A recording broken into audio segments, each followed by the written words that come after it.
कैसे का भाव कि अरे अम्मा लगवला पिया हो अरे महुआ रे लगवला आत कहे ना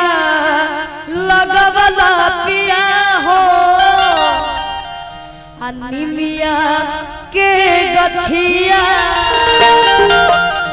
अबे के बाद कि अरे अम्मा लगवला हो महुआ रे लगवला अरे पिया हो महुआ पिया हो महुआ रे लगवला त कहे ना लगवला पिया हो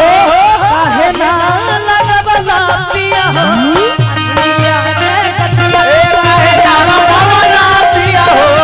अनिमिया के गछिया कहे ना लगवला पिया हो अनिमिया के गछिया कहे ना लगवला पिया हो अनिमिया के गछिया त कहे ना लगवला अरे पिया हो अनिमिया के गछिया। बाकी हमनी के दीपक बाबा के बबुआ भइल बाड़े तो उनका खातिर हम एक लाइन कहम कैसे कि बबुआ के मुखड़ा लागे अरे चांद जैसन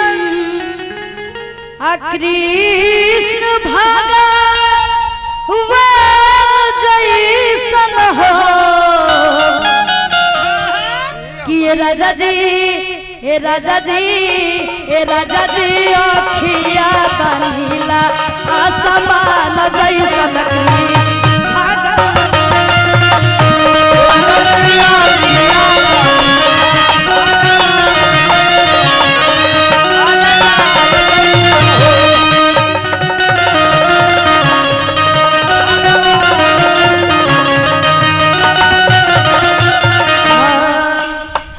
बबुआ के मुखड़ा लागे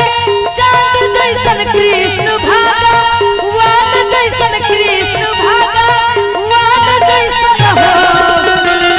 हे राजा जी हे राजा जी हे राजा जी अखिया बनिला आसमान जैसन कृष्ण भागा वान जैसन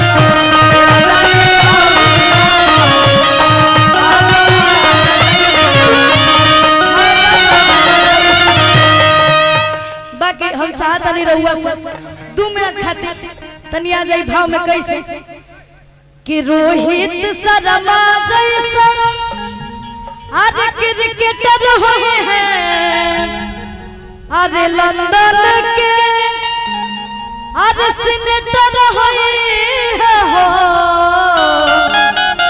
अरे के बाबा कि ये राजा जी हे राजा जी हे राजा जी हीरो रीतिक रो सन से बेटर होई है बढ़िया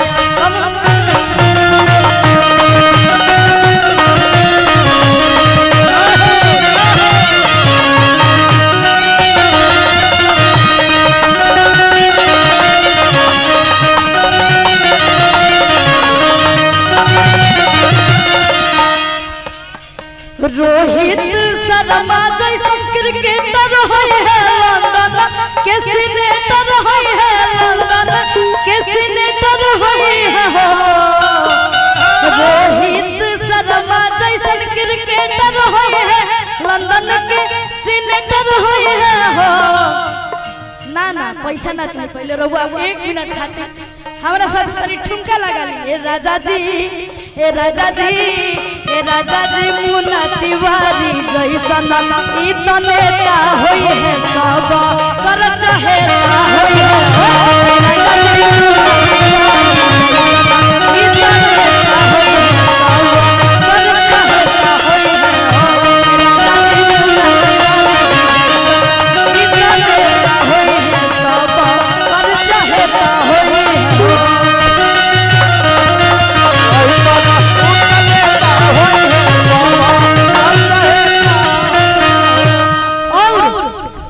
कैसे कहे ली जा कि सरवन कुमार जैसन अरे बेटा होए है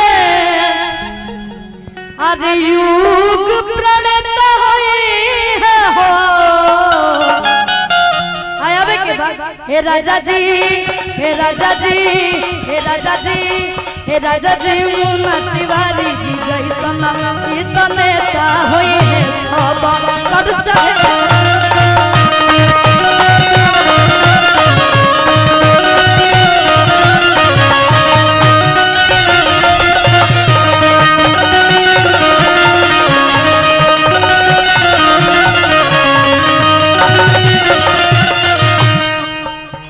सरवन कुमार जैसन बेटा होय है युग नेता होय है युग नेता होय है हो हे राजा जी हे राजा जी हे राजा जी मुन्ना तिवारी जी जैसन इतना नेता होय है सब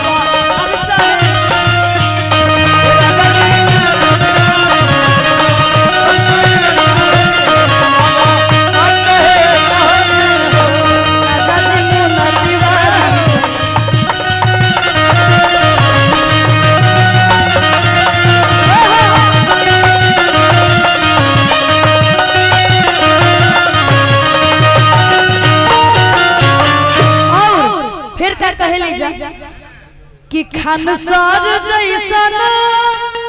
अरे नॉलेज फुल होए है धोनी जैसन अरे कूल होए है हो अब के बाद कि राजा जी हे राजा जी हे राजा जी अरे बाबू जैसन गुल गुल होए है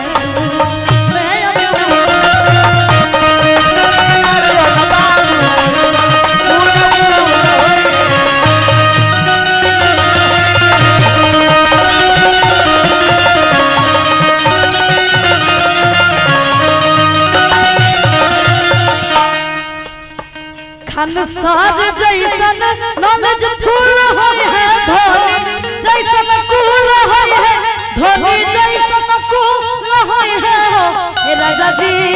हे राजा जी हे राजा जी अरे अम्मा बाबू जैसन गुल गुल होए है तू हेलो गुल होए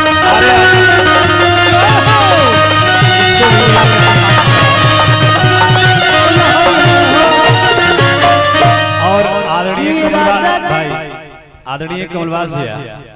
ये धरती कलाकारों की धरती है।